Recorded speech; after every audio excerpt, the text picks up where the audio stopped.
নিরামিষ দিনগুলোতে আমাদের বেশি চিন্তা হয় আজকে কি বানাবো, যেই রান্নাটা খেয়ে বাড়ির সবার খুব পছন্দ হবে। এই পটলের একঘেয়েমি রেসিপিগুলো খেতে খেতে বোর হয়ে গেছো? আজকে পটলের একটা অন্যরকম আর নতুনত্ব রেসিপি তোমাদের সঙ্গে শেয়ার করব।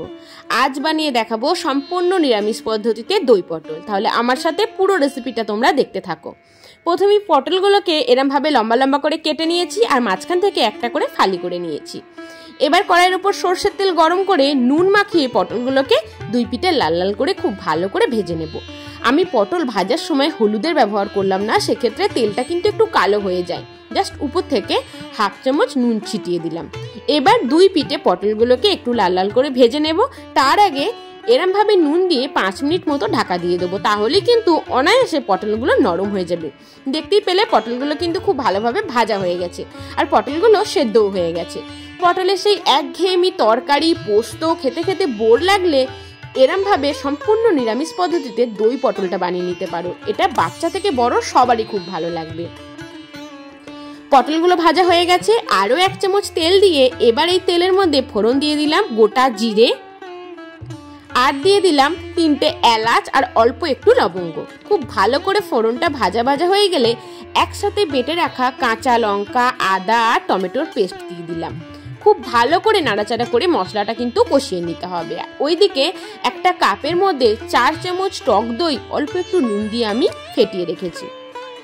মশলাটা দেখো দিয়ে দিয়েছি। মশলাটা কিন্তু খুব ভালো করে আমাদের কষাতে হবে, যেহেতু টমেটো আদা এগুলো সবই কিন্তু কাঁচা আছে।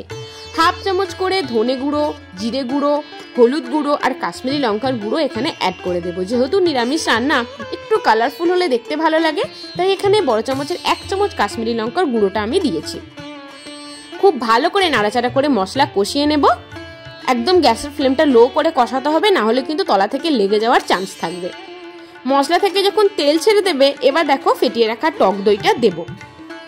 এখানে পরিমাণ মতো নুনটা দিয়ে দিলাম আর দইয়ের মধ্যে অল্প একটু চিনি আর নুন দিয়ে ফেটিয়ে রেখেছিলাম। দইটা দিয়ে এবার মশলার সাথে খুব ভালো করে কিন্তু ফেটিয়ে নিতে হবে। খুব ভালো করে নাড়াচাড়া করে এবার মশলাটা কষিয়ে নেব। দইয়েরও একটা নিজস্ব তেল থাকে, দই থেকে যখন তেল ছেড়ে দেবে তখন কিন্তু পটলগুলো অ্যাড করব। দেখো দইটা দিয়ে খুব ভালো করে এখানে মিশিয়ে নিচ্ছি। সাধারণত দই পটলটা একটু মিষ্টি মিষ্টি ঝালঝাল হয়, তাই কাঁচা লঙ্কাটা আমি এখানে বেটে দিয়েছি। যখন মশলা মেটেছি আমি প্রায় 4-5টা মতো কাঁচা লঙ্কা বেটে দিয়েছি। মশলাটা একটু কষাতে হতে থাক। মোটামুটি গ্যাসের ফ্লেমটা লো করে 5 মিনিট মতো কষিয়ে নিয়েছি। তারপর যে কাপের মধ্যে দই ফেটিয়েছিলাম সেই কাপের হাফ কাপ জল গ্রেভির মধ্যে অ্যাড করে দিয়েছি। এবার এটাকে কষাতে দেবো 5 মিনিট মতো ঢাকা দিয়ে। মোটামুটি 5 মিনিট পর ফিরে এলাম, উপর থেকে তেলও ছেড়ে দিয়েছে, মশলা ভালোভাবে কষানো হয়ে গেছে। এবার ভেজে রাখা পটলগুলো অ্যাড করে দিলাম। সম্পূর্ণ নিরামিষ পদ্ধতিতে দই পটল কিন্তু একদম রেডি, আর এটা খুব তাড়াতাড়ি হয়ে যায়। একদম 5 থেকে 7 মিনিটের মধ্যেই রেসিপিটা কমপ্লিট হয়ে যাবে আর খেতেও যথেষ্ট টেস্টি হয়। এটা তোমরা ভাত রুটি সবের সঙ্গে সার্ভ করতে পারবে। নামানোর শেষে অল্প একটু চিনি ছড়িয়ে দিলাম।